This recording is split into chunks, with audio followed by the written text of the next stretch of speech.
నమస్తే. నేను మీ అశ్విని కుమార్.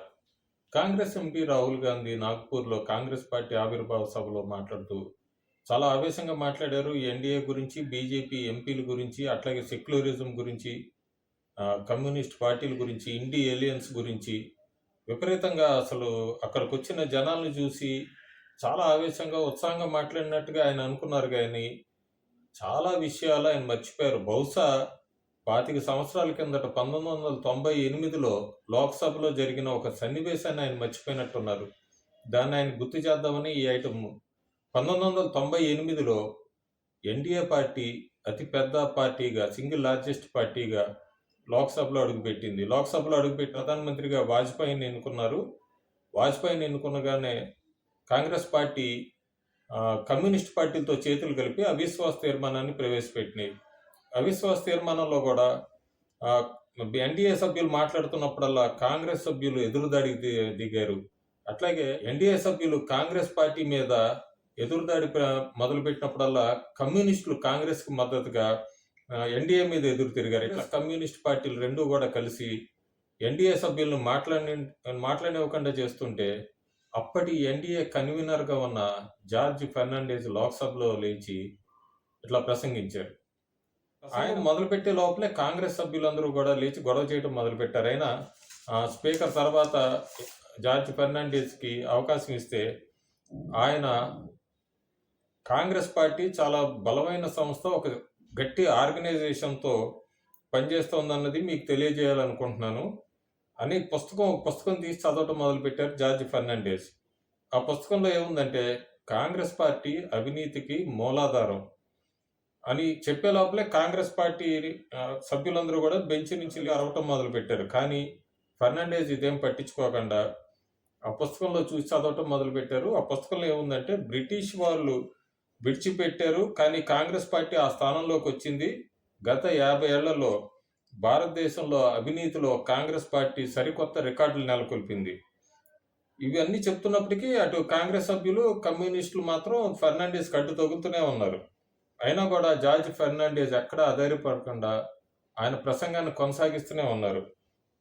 కాంగ్రెస్ మంత్రుల్లో జరిగిన కుంభకోణాలంటూ ముంద్రా కుంభకోణం, సూరత్ లాటరీ కుంభకోణం, బోఫార్స్ కుంభకోణం, సుఖరాం స్కాము, హర్షద్ మెహతా కుంభకోణం, ఐఎంఎం లంచం కుంభకోణం మరియు హవాలా లాంటి అనేక కుంభకోణాల్లో కాంగ్రెస్ పార్టీలు వాళ్ళ అనుకూలమైన వాళ్ళందరూ కూడా బాగా చిక్కుకున్నారు.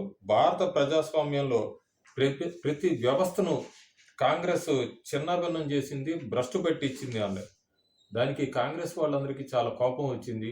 లోక్సభలో లేచి బల్లను కొడిపోయి అన్నారు, స్పీకర్ సార్, దయచేసి ఆయన సోర్సు, ఆ మూలం ఏంటో చెప్పమనండి. ఆ మూలం గురించి చెప్పకుండా ఆయన పుస్తకం తీసి చదివితే ఇది మమ్మల్ని అందరినీ కూడా అగౌరవపరిచినట్టే ఉంటుందండి. Congress party, communist party Lok Sabha సభ్యులు లేచి గట్టిగా అరవటం మొదలుపెట్టారు. దానికి జార్జ్ ఫెర్నాండెజ్ ఒకటే చెప్పాడు, దయచేసి మీరెవ్వరూ అసహనానికి గురి కావద్దు.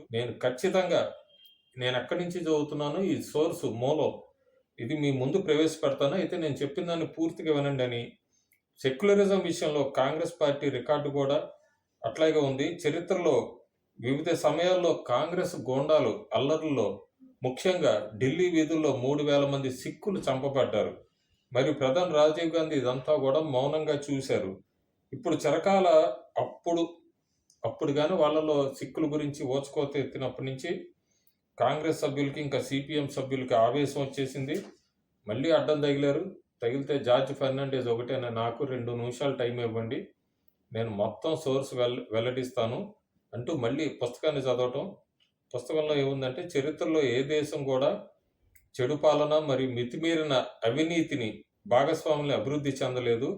దశాబ్ద కాలంగా కాంగ్రెస్ ఈ జంట వ్యాధితో బాధపడుతోంది.